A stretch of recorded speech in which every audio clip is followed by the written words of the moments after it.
Hello everyone, it's Kat with Kat Photo. Thank you so much for tuning in. Today's video, I'm going to show you how to achieve this look by implementing some very quick and easy Lightroom techniques. So keep watching until the very end. And if you haven't already done so, please subscribe to my channel for weekly Lightroom tutorials. So without further ado, let's go ahead and edit two portraits of the lovely Jillian Lyle, West Texas photographer and model based out of Lubbock, Texas. Now, if you are in the West Texas area, please look me up. I'm always open to collaborating with other photographers, in addition to taking your portrait. So the very first thing that I'm going to do is go under the Adaptive Portrait preset, and we're going to incorporate three presets: the Smooth and the Facial Skin preset, and then I'm going to scroll all the way down to the Lift Shadows for that extra moody aesthetic. Now, as you can see, if I were to zoom into her face right now, you would see that this portrait is not a crisp one, nor is it a clear one. It's actually very blurry. And I wanted to edit this blurry photo just to show you that blurry photos are salvageable. Don't be so quick to throw away your blurry photos, because if your blurry photos are used in conjunction to crisp ones, they can actually add to the overall moody aesthetic of your collection. Especially if you're working with Instagram carousels, these are a really, really good way to tell a story through your photos. So as you can see, I'm starting from the exposure bar under the basics panel, and I'm working my way all the way down to the saturation.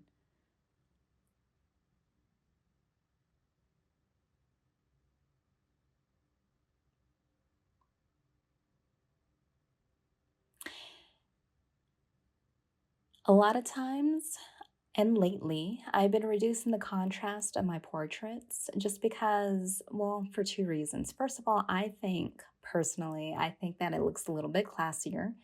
Not many people are doing that.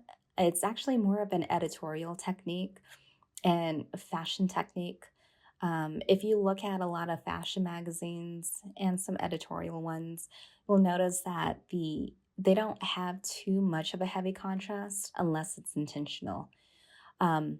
Where I see heavy contrast work is in black and white and also very gritty portraits.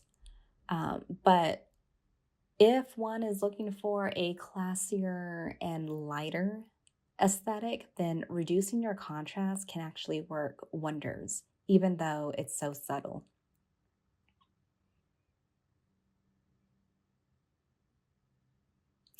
I'm not going to fool around with the tone curve too much. The color mixer, I always do, especially with the orange. I like to reduce the orange a little bit. That way, her skin tone is not orange, it's a little bit more neutral. I'll also reduce the yellow and maybe pop in some red just to counterbalance that.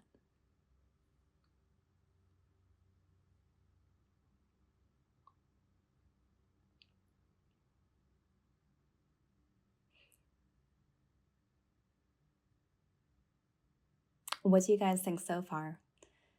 Any recommendations, any questions? Comment below. I'd love to hear your thoughts.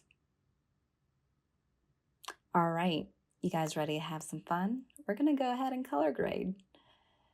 So one of the techniques that I love to do when I am color grading, just because I feel like you could go down this huge rabbit hole, it can be very daunting and overwhelming at times, especially if you're not used to doing color grading. So a simple technique is start from the outer perimeter of the color wheel, find a color that resonates with you, and then work your way towards the middle of the color wheel using that same color until you find a comfortable setting.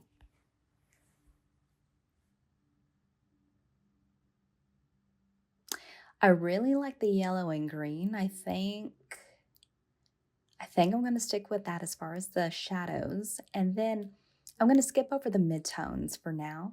I'm going to go straight to the highlights. And again, I'm working my way from the outer of the color wheel to the inner.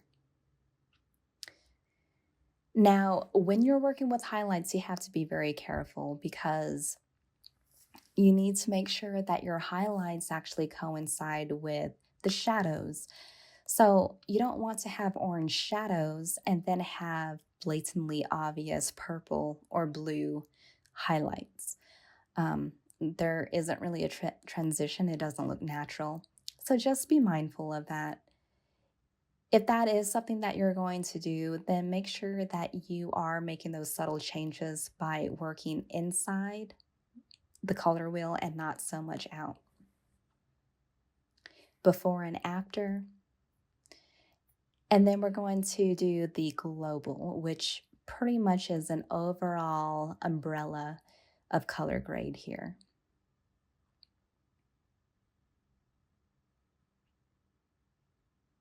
What color do you guys resonate with?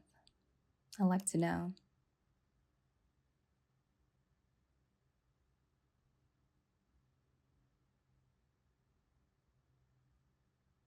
Yeah, I think that's a little bit more natural than just a few seconds ago. I think I resonate with the orange a little bit more.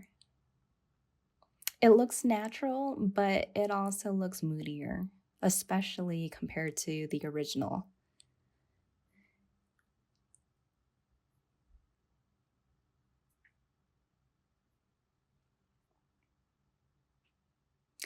All right, now I'm going to click on those 3 color wheels and I'm just going to make sure that I have it perfect the way I like it by blending and balancing all 3. That's a little bit too cool. I like it on the warm side here.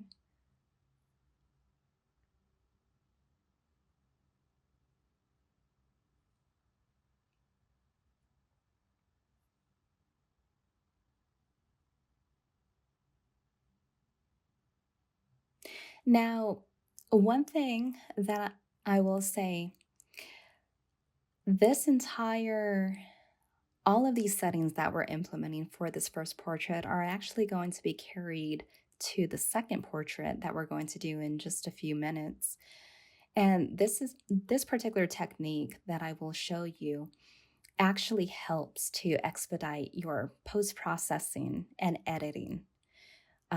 A lot of times, if you do copy and paste those settings to a new photo and then make adjustments as necessary, you can actually edit a lot of photos that way. So, again, keep watching until the very end because we're going to edit a second portrait after this one.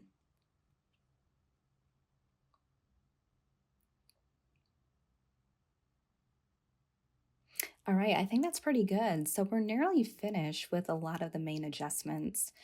Um, I'm going to lift the blacks a little bit. Now, for me, that bed is still brighter than I want. I do want her to stand out a little bit more, so I want to separate her from the background. So I'm going to incorporate a radial gradient.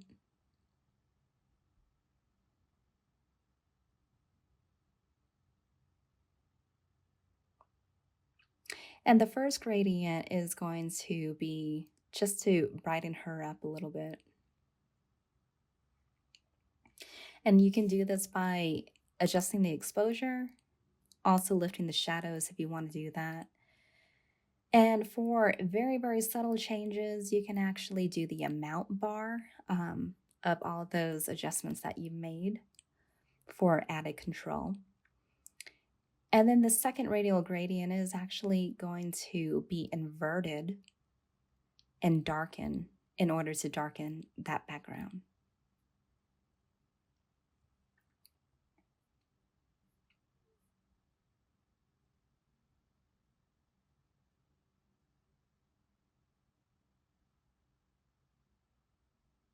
Okay, I think I like that pretty good. And again, a lot of times it helps too if you slide your bars, your adjustment bars to the extremes. whether it's the extreme left or the extreme right. And then based on that, you can kind of find what style, whether it's the left or the right, that you like better. And then you can work your way back to the middle to where you feel comfortable.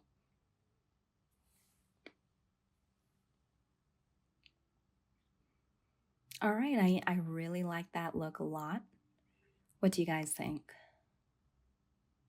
All right, so here's the second portrait.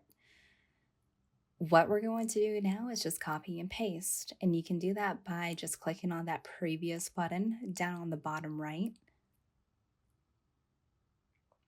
Another thing too, if you want to pick and choose your settings, you can always right click the image, copy settings, and then there is a window there where you can pick and choose which settings you want to transfer over. Now for this particular portrait, we just did the previous. And now I went into the layer mask and I just adjusted the already existing radial gradients. And the only thing that I did was I rotated that second radial gradient to where her eyes are just the ones that are being brightened up. And I do like that aesthetic before and after. There you go. And that is one very efficient and quick way to edit your photos. Thanks so much for tuning in. Cat Warren Photo out.